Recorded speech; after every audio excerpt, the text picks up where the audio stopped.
You're listening to Winnipeg's Classic 107. My name is Simon Rusnak. An imaginative and varied program opens the 98th Winnipeg Youth Orchestras season. The Fall Fantasia takes place tonight and features all three of the ensembles performing at Lutheran Church of the Cross. Joining me now are the conductors of the WYO, Andrea Bell and Keith Durda. Welcome back to you both. Thanks for having us. Hey, a pleasure as always. Andrea, just in case listeners missed that, the Winnipeg Youth Orchestra founded back in 1923. That makes this the 98th season. What an achievement that is. Yeah, it's pretty awesome. It's one of the, I think, if not the oldest youth orchestra in Canada, it's definitely one of them. And now it's gone through a few different names. Like it used to be called a few different things, but basically the same organization. So it's pretty exciting. And I think even more exciting and even more celebratory as you return to in-person concerts this year with an audience, especially after the difficulties and challenges and hurdles overcome the last year, right?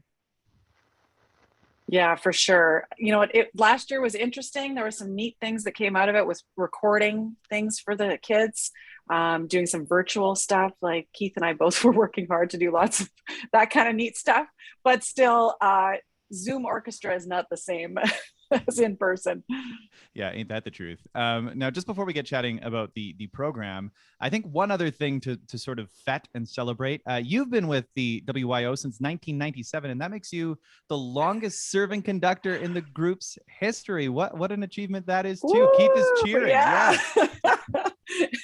I know, I did the math today. I was like, whoa, okay, it's I think this is my 24th year.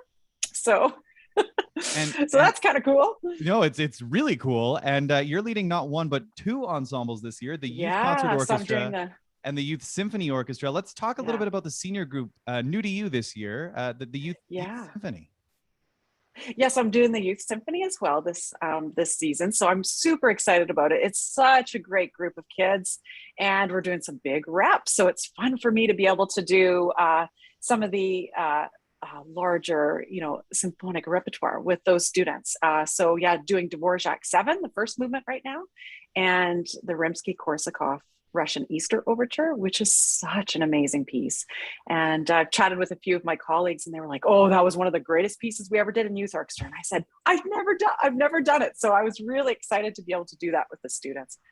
Well, what a way to make a mark. And I mean, like you say, tackling some big repertoire, Rimsky-Korsakov, I mean, such a master of orchestration, Capriccio Espagnol, Scheherazade, and then comes the Russian Easter Overture. What's it been like working with the students? What have they said about these works that you're performing, the Rimsky-Korsakov and the Dvorak? Yeah, so the students all just love it. And basically it's fun introducing them to cool new works. Like the Dvorak 7, I actually chose because I did it when I was a kid in youth orchestra. So I was getting a little sentimental about that one. And it's been on my sort of bucket list to do it with one of my orchestras. And I thought this is the perfect opportunity. It's a really great group of kids. And, they really have risen to the challenge. So it's been very fun. Oh, glad to hear it.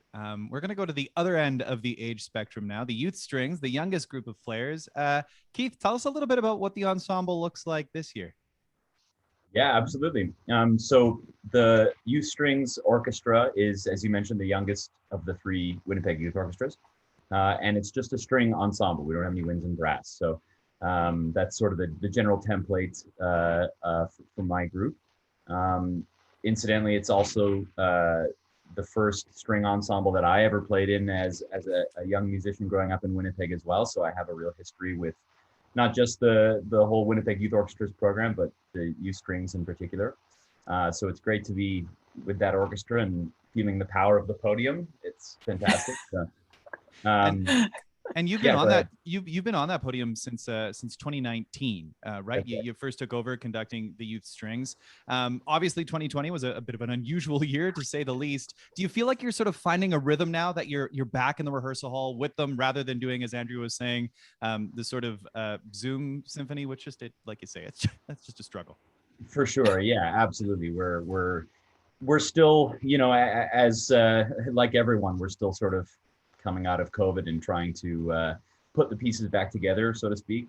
We did have several months in a row where we were not able to meet in person, so we were doing online meetings, and it's pretty difficult to rehearse you know, 30 kids, all virtually and separately, right from our homes. So we were doing mostly just sort of, you know, curated YouTube sessions and things like that, where we got to enjoy music together and listen, doing a lot of listening together. But it's really great to be back in person and able to actually rehearse together and to put this program together, which we're really excited to perform. So speaking of that program, as I mentioned, the varied one that it is, the Youth Strings performing some pretty iconic tunes, right? Definitely, yeah, absolutely. We're starting with Edvard Grieg's In the Hall of the Mountain King from the Peer Gynt Suite, which is one that everybody knows. We just missed Halloween. It's got a bit of a Halloween vibe to it. So, yeah. You know, but we're close enough there, I think.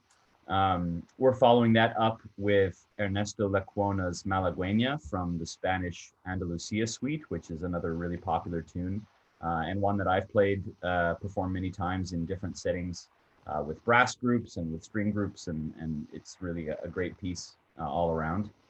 And then we're going to be finishing our program with a piece called Jazz Pizzicato, which is written by Leroy Anderson, American composer. So it's a really fun program. I think the kids are really fired up about it. And we just had our last full rehearsal before the concert, and they're sounding really fantastic. So we're really excited.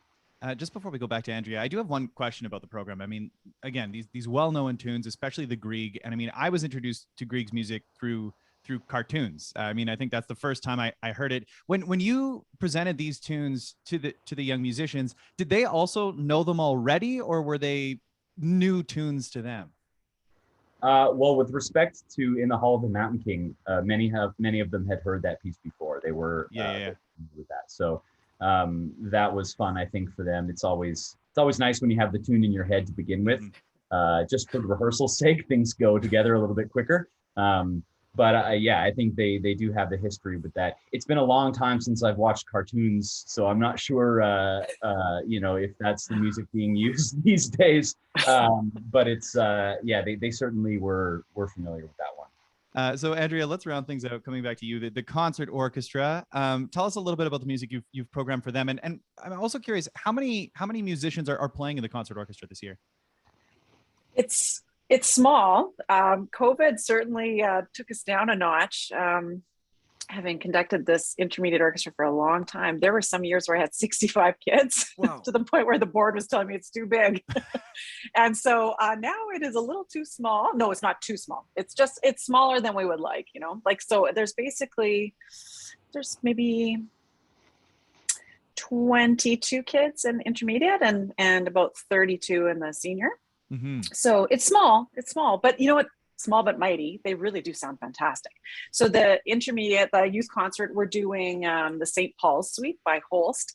Love that piece. Also, I played that one as a kid. I just love it so much. We're not quite a full orchestra. Like, it's basically a string orchestra with two fabulous flute players. So I've chosen some interesting rep that kind of works well for them as well. So the St. Paul's Suite is really amazing because that was written for a school orchestra, and it's just such a fun piece. And then one of the other pieces we're doing is Entrance of the Queen of Sheba. So that's when my two flute players can really shine. They're both such talented ladies, so that's really fun. And then a Bach piece, a Bach fugue. You know, I'm thinking back to, yeah, I was going to say, it sounds like fun repertoire, and it sounds like, you know, you always just do such a marvelous job of featuring those players who are present. Like, I'm thinking of the Bach Badinari that was done last year. And you know, to play to the strengths of the ensemble, like you say, small but mighty. I feel like that could be the subtitle of the fall Fantasia program. I want to thank you both so much for taking the time to chat with me today about the Lutheran Church of the Cross, 560 Arlington at Ellis. Tickets are just $20. And for more details, you can visit winnipegyouthorchestras.ca. Thank you both. Thanks, Simon. Thank you for having us.